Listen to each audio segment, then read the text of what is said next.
Tribuners, aku Mega Setia dan kamu sedang menyaksikan Hype membahas berita terkini yang lagi hype banget.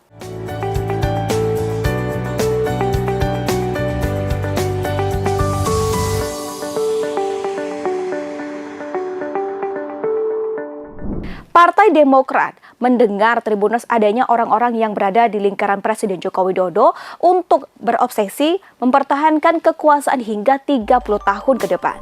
Orang atau kelompok tersebut disebut telah menunggangi pemerintahan Jokowi. Tribuners, berikut informasi selengkapnya.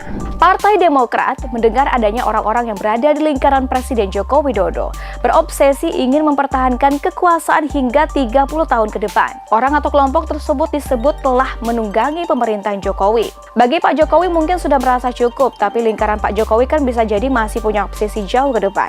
Kepala Badan Pembinaan Organisasi Kaderisasi dan Keanggotaan atau BPOKK DPP Partai Demokrat Herman Khairun dalam diskusi virtual pada Sabtu 11 Maret 2023 mengatakan bahwa bagi Pak Jokowi mungkin sudah merasa cukup, tapi lingkaran Pak Jokowi kan bisa jadi masih bisa punya obsesi jauh ke depan. Namun begitu Tribuners, Herman tak merinci siapa orang yang berada di lingkaran Jokowi yang ingin mempertahankan kekuasaan hingga 30 tahun ke depan. Hal yang pasti oknum atau orang kelompok yang menginginkan tersebut bukanlah Presiden Jokowi. Demokrat, kata Herman, meyakini bahwa Presiden Jokowi telah merasa cukup dengan kepemimpinannya selama 2 periode. Namun gerakan oknum orang atau kelompok itu membuat ex-gubernur DKI Jakarta itu seolah terlibat dalam mempertahankan kekuasaan tersebut.